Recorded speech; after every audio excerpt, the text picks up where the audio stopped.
endocrinología, refiriéndonos a todas las hormonas. Hay una gran cantidad de hormonas que se sintetizan y liberan en las distintas partes del cuerpo. Prácticamente casi todo tejido tiene la capacidad de sintetizar algún tipo de hormona, ¿verdad? Desde factores de crecimiento, que se conocen también como hormonas, pueden ser sintetizados por prácticamente cualquier tipo de tejido. Sin embargo, no vamos a abarcar todo eso, ¿no? Es endocrinología básica y principalmente dirigido a lo que es endocrinología reproductiva, aunque vamos a ver todavía un poquito más a detalle más adelante esto mismo de endocrinología ya llegada a la reproducción, pero lo vemos ya en forma general.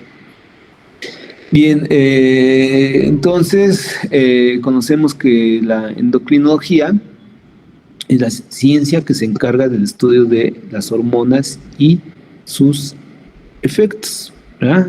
Hormonas como un mensajero químico que es sintetizado por un órgano o tejido en particular y que posteriormente ese órgano o tejido, ¿verdad? Lo vierta hacia el torrente sanguíneo. Entonces, un órgano o tejido sintetiza una hormona, que es una sustancia química específica. Esa hormona se tiene que vertir hacia el torrente sanguíneo para ejercer su función en un órgano o tejido distante a donde fue sintetizada esa misma hormona, ¿verdad? Entonces afecta a otros tejidos. Generalmente la síntesis de hormonas y su posterior secreción se realiza a bajas concentraciones.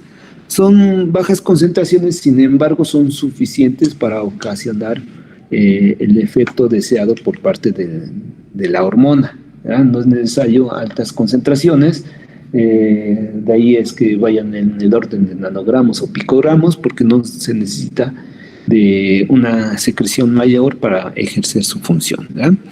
Cuando entonces la hormona que es sintetizado por un órgano o tejido y posteriormente es liberada y recogida por el torrente sanguíneo para ser llevada a otro órgano distante, lo conocemos ya como sistema endocrino, porque puede haber hormonas que no necesariamente tengan que viajar por la circulación sanguínea, ¿sale?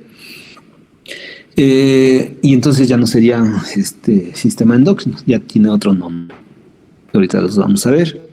Como habíamos mencionado, las hormonas son muy potentes y funcionan a concentraciones muy pequeñas, en el orden de nanogramos y de picogramos. Nanogramos generalmente encontramos a la gran mayoría de ellas, ¿verdad?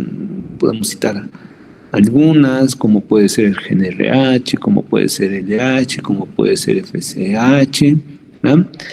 Inclusive progesterona también en nanogramos, algunas que son sintetizadas todavía a menores concentraciones, pueden ser los estrógenos, la testosterona, ¿verdad? A concentraciones de picogramos, ¿no? Son unas concentraciones muy pequeñas, pero que son suficientes para realizar su función. Bien, otros sistemas de control que utilizan hormonas, porque como les menciono, para que sea considerado como un sistema endocrino, tienen que vertirse las hormonas hacia el torrente sanguíneo y llegar a órganos o tejidos distantes. Podemos encontrar entonces un sistema de comunicación a través de hormonas que se va a conocer como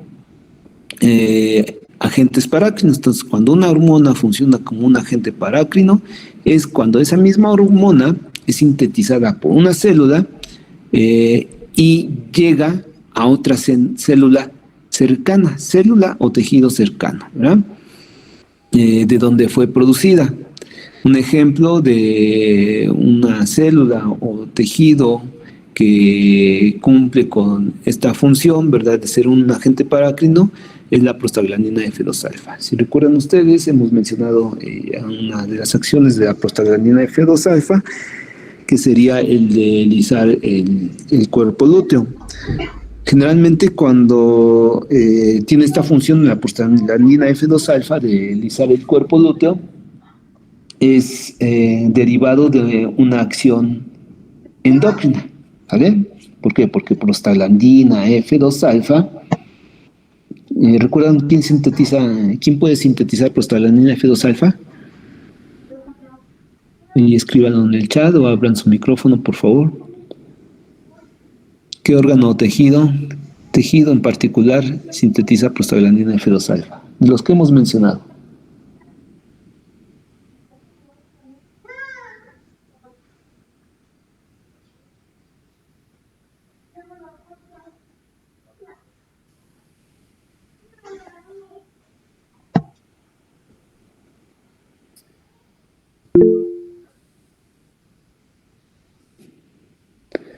José Armando nos dice que el endometrio, ¿verdad? Entonces, recuerden ustedes que el útero, gracias Armando, recuerden que el útero, la pared del útero la podemos subdividir en varias partes, ¿verdad? Que sería su serosa, su muscular y su mucosa, ¿no?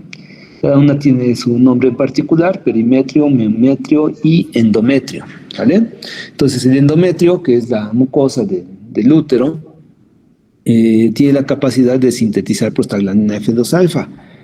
Cuando se vierte la prostaglandina F2 alfa hacia el torrente sanguíneo, ¿verdad?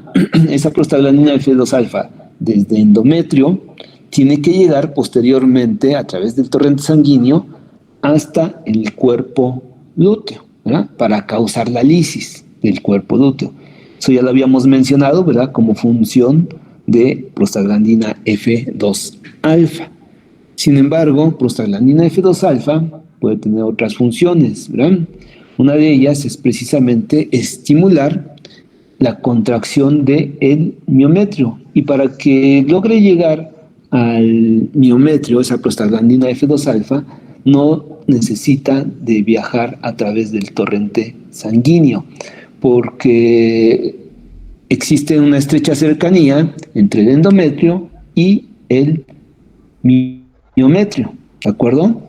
Lo cual entonces únicamente lo que va a hacer el endometrio es vertir la prostaglandina F2 alfa hacia el espacio intersticial, y posteriormente esa misma prostaglandina F2 alfa puede llegar rápidamente al miometrio. Entonces aquí, para ese caso, prostaglandina F2 alfa se considera como un agente parácrino. Cuando se considera como un agente endocrino es cuando, por ejemplo, lisa el cuerpo lúteo, ¿verdad? Y las razones ya las hemos mencionado. Hay un tercer sistema de comunicación que sería el autócrino, en el cual entonces actúa ¿verdad? Esta misma hormona actúa en la célula que lo produjo. A modo de ejemplo, sería el factor de crecimiento parecido a la insulina 2, ¿verdad? IGF-2, que lo sintetizan las células de la teca, principalmente los de la teca interna, ¿verdad? Y esa célula, imagínense que esta parte, aquí donde dice autócrino, ¿verdad? Sería una célula de la teca. Entonces, esta célula de la teca sintetiza IGF-2. Pero, una vez que la sintetiza, ella misma utiliza esa IGF-2. ¿Para qué la va a utilizar? Generalmente para que estimule, ¿verdad?, la división celular. Si recuerdan ustedes, dentro del desarrollo embrionario que habíamos no embrionario, el desarrollo folicular que ya habíamos mencionado, describimos varios tamaños de los folículos, ¿verdad? Los folículos primarios, secundarios, terciarios. Y vimos que en algunas de esas etapas los folículos solamente van a tener unas cuantas células de la teca, y a medida que van creciendo los folículos van teniendo más y más células de la teca. Entonces, ¿cómo hace ese folículo para ir adquiriendo un mayor número de células de la teca? Bueno, pues una de las vías, ¿verdad?, porque puede tener más, una de las vías sería sintetizar esas células de la teca, factor de crecimiento parecido a insulina 2, ella misma, y asimismo utilizarla para que aumente su tasa de mitosis. Entonces, sistema autócrino donde la célula produce una hormona y la utiliza ella misma. Sistema de comunicación parácrino donde una célula sintetiza una hormona, la vierte hacia el espacio intersticial y llega a una célula o tejido cercano. El otro sistema de comunicación a través de hormonas, ¿verdad? Todos ellos sintetizan hormonas. Sería el endocrino, donde un órgano o tejido sintetiza una hormona y esa hormona tiene que ser vertida hacia el torrente sanguíneo para llegar a un órgano o tejido distante. ¿De acuerdo? ¿Se entiende esto mismo? Estas formas de comunicación a través de control a través de hormonas que actúan a nivel autócrino, las que actúan a nivel parácrino y las que actúan a nivel endocrino. ¿De acuerdo?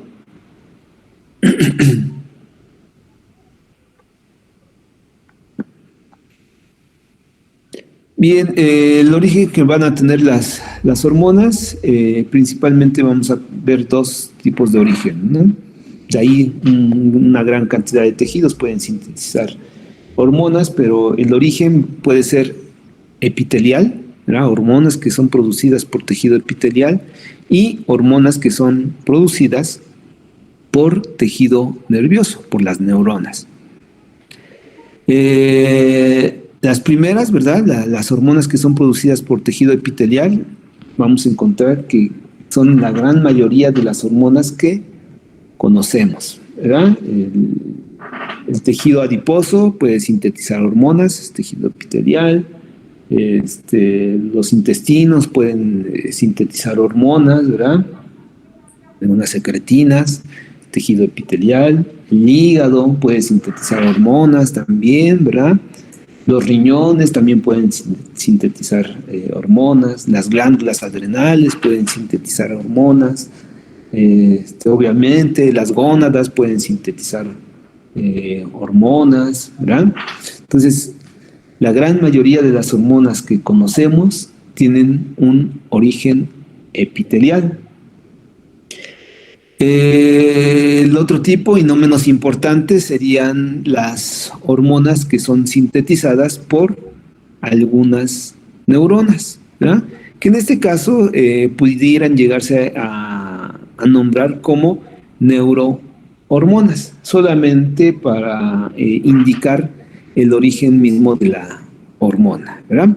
Un ejemplo de una hormona y una neurohormona sería la oxitocina. ¿Por qué ejemplo de hormona y neurohormona? Porque la oxitocina, ya habíamos mencionado, creo que en alguna ocasión, si no, pues lo mencionamos en este momento, ¿verdad?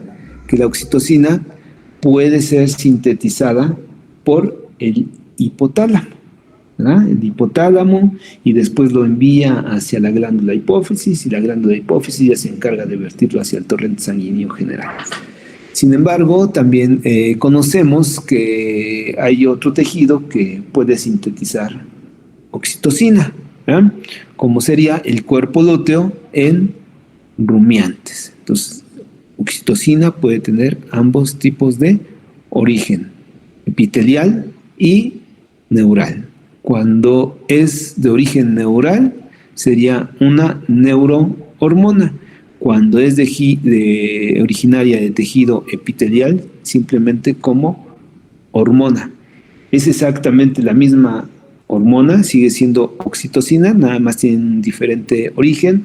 La función puede ser la misma, pero obviamente como se liberan en distintos momentos, ¿verdad? En distintas etapas fisiológicas de la hembra, pues va a tener una diferente función, pero eso es nada más derivado del momento en el cual es liberada la oxitocina, ¿de acuerdo? Pero prácticamente tendrían la misma función, nada más cambia de acuerdo al momento en el cual es secretada la hormona. Las hormonas pueden ser secretadas como prehormonas o como hormonas. ¿A qué nos referimos con esto? Una prehormona es aquella sustancia química, ¿verdad?, que es liberada para que en muchos casos es para evitar su degradación, ¿verdad?, porque puede tardar algún tiempo en encontrar su órgano o tejido blanco en el cual se quiere que tenga una función, de tal manera que para evitar esa degradación rápida antes de que alcance su órgano o tejido blanco, se tiene que liberar como una prehormona. Y ya una vez que alcance su órgano o tejido blanco, sufre una metabolización esa hormona y ahora sí ejerce o tiene su actividad biológica. Un ejemplo sería el angiotensinógeno. Este angiotensinógeno es producido por el hígado, ¿verdad? Este mismo órgano tejido lo vierte hacia el torrente sanguíneo y el angiotensinógeno anda circulando a través de la sangre sin tener alguna función en particular. Solamente hasta que encuentra su órgano tejido blanco, este es metabolizado hacia angiotensina 1 o 2, ¿verdad? Principalmente la forma biológica o activa del angiotensinógeno va a ser principalmente angiotensina 1, la cual ahora sí va a tener la actividad biológica, la que va a ejercer la función, o que sencillamente la hormona sea liberada ya como tal, como hormona, ¿verdad?, sin que sea conocida como una prehormona, o que tenga ambas funciones, ¿verdad?, como prehormona, o sea, que desde que es prehormona ya tenga una actividad biológica y cuando es metabolizada y se conoce como hormona, siga teniendo una actividad biológica, que a lo mejor es distinta, ¿de acuerdo? Un ejemplo de esto mismo, ¿verdad?, donde tiene ambas funciones como hormona y hormona, sería la testosterona. Si recuerdan ustedes, habíamos dado un ejemplo, ¿verdad?, durante el desarrollo embrionario temprano en la diferenciación sexual de los conductos del macho, donde precisamente la testosterona, ¿verdad?, tiene que estimular el desarrollo de los conductos de Wolff. Entonces, testosterona o T4 estimula la diferenciación de los conductos de Wolff. Sin embargo, también habíamos mencionado en el avance de esa descripción del desarrollo embrionario, del desarrollo del aparato reproductor, que se tiene que dar la diferenciación de los genitales externos, pero esa era a cargo del metabolito de testosterona. ¿Quién recuerda cuál es el metabolito de testosterona que estimula la diferenciación de los genitales externos?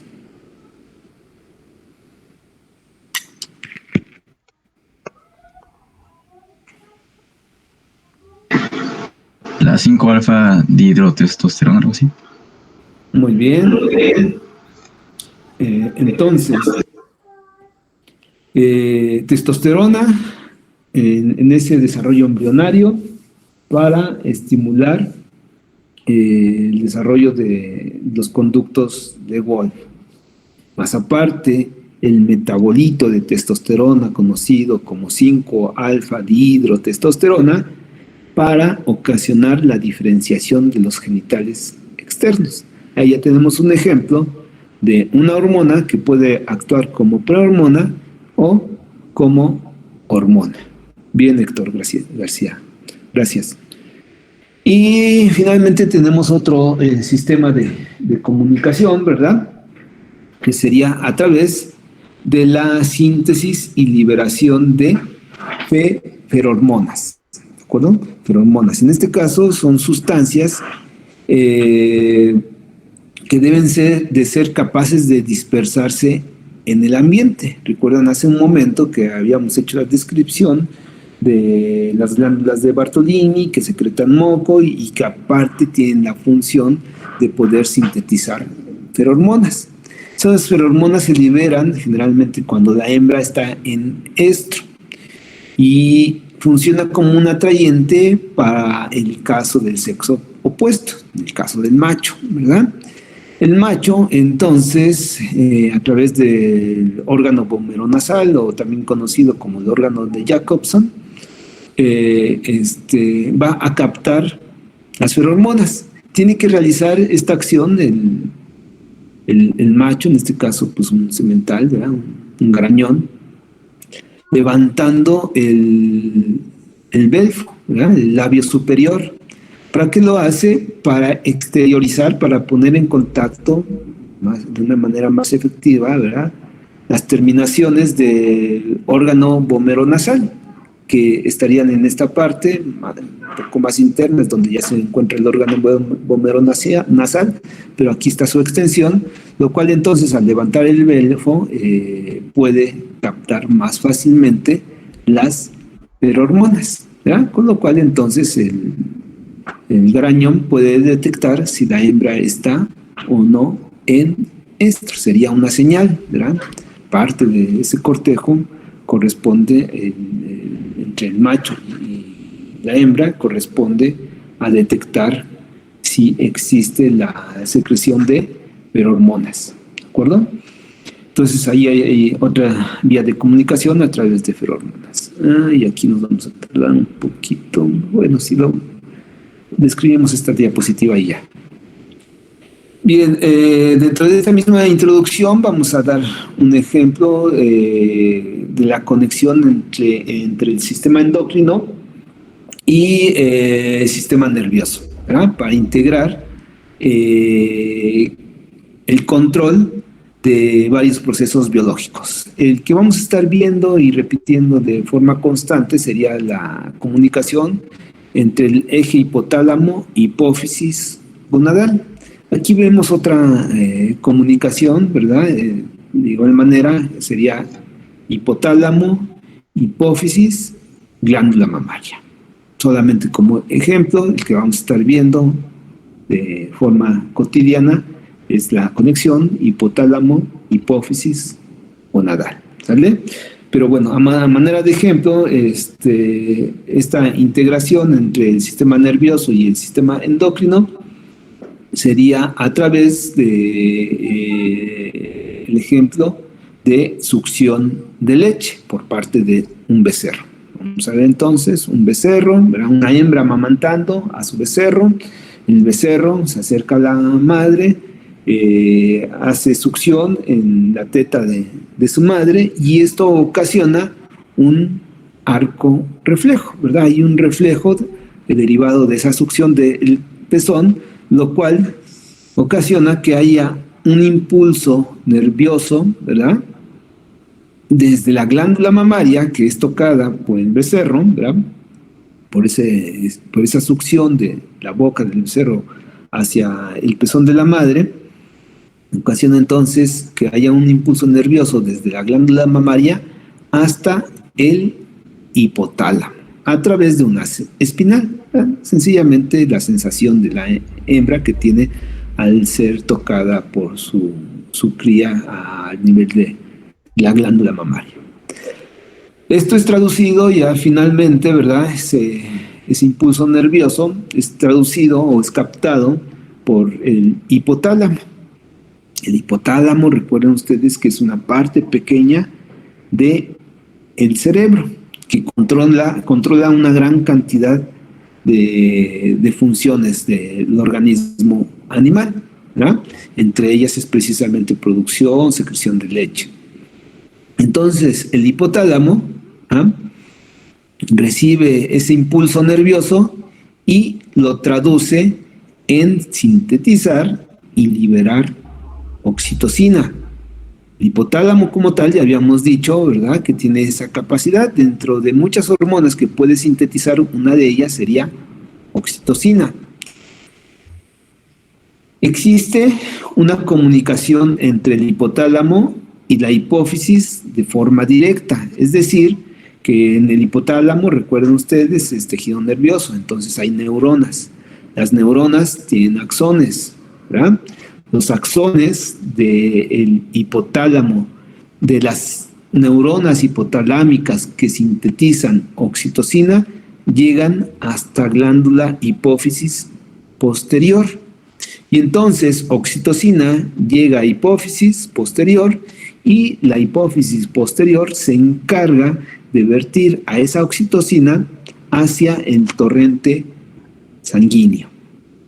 Una vez que oxitocina ya se encuentra en la sangre, puede viajar a través de esta misma hasta alcanzar la glándula mamaria de la madre, ¿verdad? Y lo que va a ocasionar esa oxitocina a este nivel va a ser la contracción de las células mioepiteliales, las que están alrededor del alveolo, ¿verdad? Para ocasionar que en la cisterna, ¿verdad? Obviamente, se dé la bajada de la leche y fluya a través de el pezón, ¿de acuerdo? Ocasionando entonces que el becerro pueda alimentarse. Finalmente es la bajada de la leche. Entonces ya vean ahí una comunicación entre el sistema nervioso y el sistema endocrino. El sistema nervioso ocasionó a través de un impulso, ¿verdad? Una espinal ocasionó que se liberara oxitocina hacia hipófisis, la hipófisis lo vierte esa oxitocina hacia el sanguíneo, llega a la glándula mamaria y ocasiona la bajada de la leche, con lo cual entonces ahora el becerro ya puede alimentarse, ¿verdad? Entonces es un ejemplo simplemente de la comunicación entre el sistema nervioso y sistema endocrino. ¿Alguna duda o comentario derivado de esto mismo, jóvenes? No hay dudas, entonces vamos a pasar a la lista.